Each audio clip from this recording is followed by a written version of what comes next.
Hartglass, and I'm going to introduce myself. So, I want you all to welcome me, Caryn Hartglass. Maybe I need no introduction, but I'm going to give myself an introduction. I'm the founder of a nonprofit called Responsible Eating and Living. I love this name. The acronym is REAL, R-E-A-L. And it's all about all kinds of wonderful information to promote whole plant foods, which nourish ourselves and they're gentle on the planet. And you can visit us at responsibleeatingandliving.com. I do a weekly podcast with the Progressive Radio Network on the Upper West Side called It's All About Food. And I love that title because I truly believe that everything that's going on around us is all about food. Okay. Very recently, I received an invitation from a company called Snyder Livestock. They are a cattle producing feedlot in Nevada, and they were having a panel on climate change, and they invited me to participate on this panel. I went as the lone vegan, and I spoke to over 250 cattle producers about the contributions of animal agriculture to climate change. And I did a number of months of intense research. Okay, so people are talking about climate change, and I'm going to talk a little bit about climate change today. It's a fascinating subject, and it's a very, very, very complicated subject. And I spent months reading so many different scientific articles about so many different issues related to climate change. And then I had an opportunity to talk to 250 cattle producers about what their contribution was to this very important issue. So before I get to the cattle producers, I just want to share a little bit about what this climate change is that everybody's talking about. And it is very complicated, but I think there are some very easy ways to understand some of it and also understand what our solutions can be, because the solutions are simple if we would just get out of the way. Now, there's an element on this earth called carbon. Everybody heard of carbon? As life beings, we are all made of carbon. The food we eat is made of carbon. Everything that's living is made of carbon. There's something called the carbon cycle, and I find it quite fascinating. So in the atmosphere, which is made of nitrogen and oxygen that we breathe, there are these other gases floating around, trace gases. They're called greenhouse gases because unlike nitrogen and oxygen, which cannot hold temperature, these trace gases hold the temperature and make it livable for us. If we didn't have these trace greenhouse gases, it would be freezing. It's freezing today, but it would be a lot colder than it is today. So I'm going to talk about two of them. One is carbon dioxide and the other is methane. Methane is made from carbon and hydrogen. So these are in the air, and we live in harmony with plants and trees. And you may remember this from grade school, but the plants take in the carbon dioxide and give us oxygen. It's a beautiful, beautiful balance. And then carbon also cycles into the earth itself, into the core, into the mantle, and moves very slowly, but ends up in the rock formations, in the soil, and in fossil fuels. And what we're doing is we're fast-tracking the removal of these fossil fuels in the ground, taking them out, burning them for energy, and that puts more carbon dioxide and other greenhouse gases into the atmosphere. And the theory is that it's warming up the atmosphere a lot more. Now, part of the problem is half of the forests that used to be on this planet are gone. And we're destroying trees at a rate of about, I think it's 16 million hectares or 40 million acres a year of trees, forests every year. That means we're taking away more and more the ability to take that carbon dioxide from the air and exchange it with oxygen.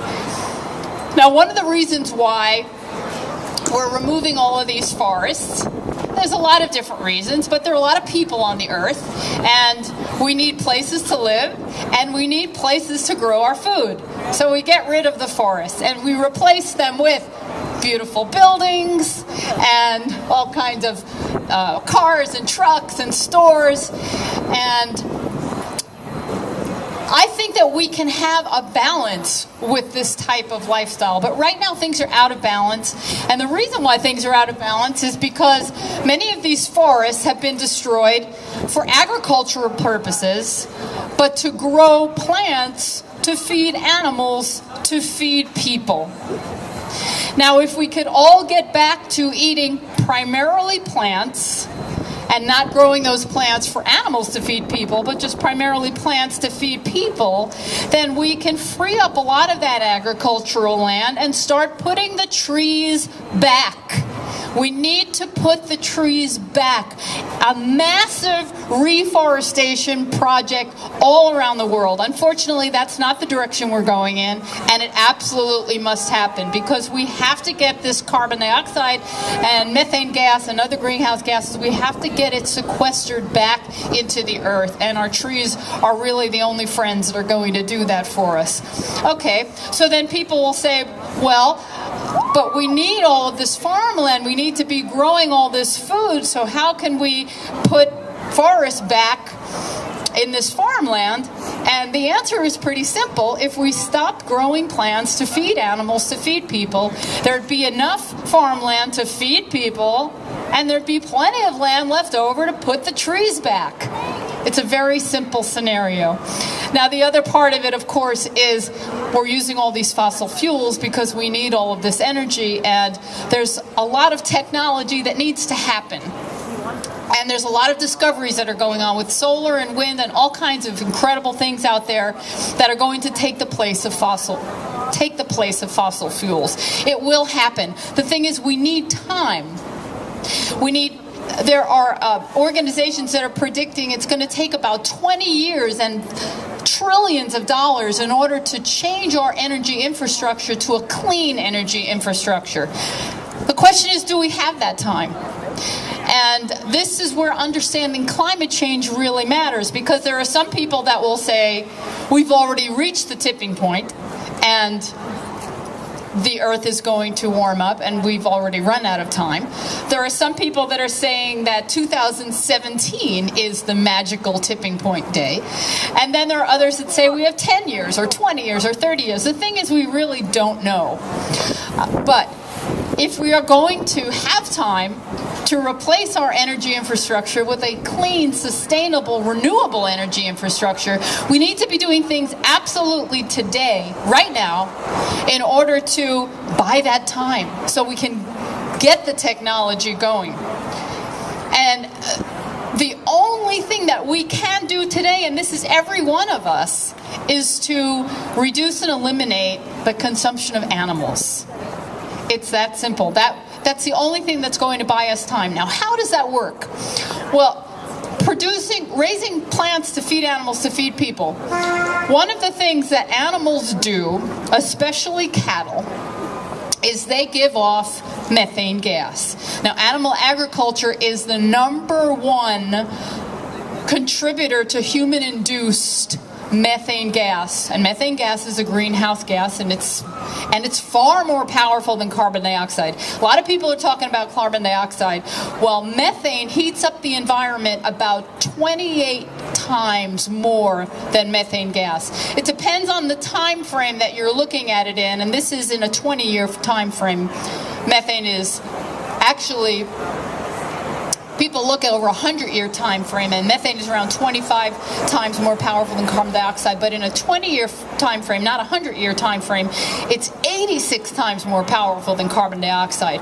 Which is why if we could reduce the amount of animals we're raising for food, we would immediately get rid of all that methane gas and have a tremendously powerful impact on the environment today, which would buy us time to create all that wonderful technology for a clean energy infrastructure. So that's why we have to, all of us right here, thank you also for coming and putting up and sitting in this cold weather and listening to all the different speakers today. You are amazing. So when I spoke to the cattle producers, I told them a number of things. I said, we all share the same air. We all share the same water. We all share the same dreams. We want to make the world a better place for ourselves and for our children and for our children's children. We share the same dreams. We just manifest them a little differently. And I explained to them that I've been a vegan for over 25 years and a vegetarian for about 40 years, and I have no trouble getting my protein. In fact, I get my protein where their cows get their protein, from plants. And I've been doing pretty good with it. And I thought it was really important to talk to these people, because although there's a lot of violence going on, a lot of exploitation going on, a lot of terrible things going on, animals are treated horribly. I became a vegetarian a long time ago because I don't believe in killing. I don't believe in killing animals. I don't believe in killing anything. And I explain that to these people. The wonderful thing is, I really believe that we communicated. And it's important for all of us to communicate to everyone. We cannot just be preaching to the choir and talking to vegetarians. We have to be sharing our message with everyone. And these cattle producers, after my talk, they told me I had more bulls than the bulls that they were selling the following day. But they were very grateful that I was there, because they wanted to have this communication, they wanted to have this conversation. And I'm not sure how far I got to these people, but I saw something in their eyes, and I saw a connection, and I really think there's a lot of hope in changing the world. But the problem is, the economy is a big piece of it. A lot of these people that have these ranches, they don't know what else they can do with their land and their livelihood, and we all need to be helping each other figure out how we move forward to a better place, economically, environmentally, and healthfully. And I'm going to wrap it up with that. So visit me at responsibleeatingandliving.com. Thanks for living, and thanks for being here.